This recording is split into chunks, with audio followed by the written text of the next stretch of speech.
Dykes on Disc, Pat's Place by Jackie Gabrielle. Copyright 2011. Chapter 10. Goin Down. Nancy was relaxing on the deck. She had taken off her shoes and propped her feet up in the chair in front of her. She was preparing her evening medication on the table to her right. Her knees and calves were aching. 10 hours on her feet at the hospital had worn her out.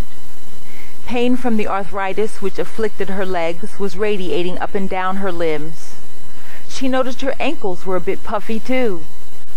Thank the Lord for cannabis, she thought as she sipped her wine. Most of the time, she tried to be careful about her alcohol consumption. Being a nurse, Nancy knew the side effects of alcohol. She had seen it in the bar. It had contributed to the violent behavior between previously good friends, provided the fuel to many of the domestic violence calls that were made by some of them, and most of all, the reckless behavior and serious injuries that had sent more than a few, including Teddy, to the emergency room. Nancy took a deep breath in and out. "Ah," she chanted, relaxing. She emptied the contents of her bag onto the pizza tray that sat on the table and began to fill her Muller. The sliding glass door to the bedroom opened. It was Teddy. "Hey, baby, things slow at the bar? You're home early tonight," Nancy observed. "Slow? Are you kidding?" answered Teddy. "Haven't you been watching the news?" "Now who's kidding? You know how things are at the hospital. What's up?" "It's Penny." "What about her?" "Well, baby, sit back. Have I got a story for you. And pass that pipe," Teddy requested. It was 10 o'clock when they finally went indoors. "I'm going to turn on the TV and see if I can find any more news about Penny," said Nancy. "Yeah, baby, do that. Come over here and let me rub your feet," encouraged Teddy. Nancy maneuvered herself onto the opposite end of the couch with her feet towards Teddy. Now both of them could get a good foot rub. They flipped through the channels and waited through 5 minutes of commercials, but didn't have long to wait. There, on the 10 o'clock news, was Penny, being led down the sidewalk to a police car. But it seemed that Penny was making use of her rights and keeping her mouth shut. "Well, that was a letdown," moaned Teddy. "Listen," started Nancy as she massaged Teddy's feet. "Let me see if I can come up with something to take your mind off Penny.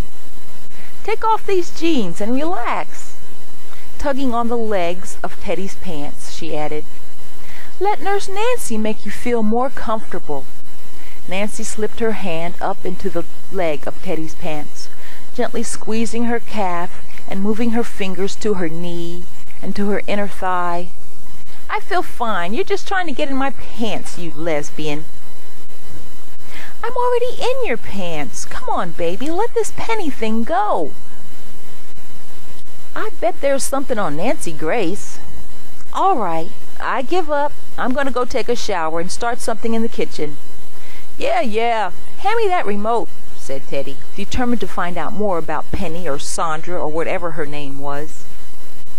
There, on Nancy Grace, was a reporter in Florida who was updating the audience with new information about the recently taken into custody Sandra Randolph.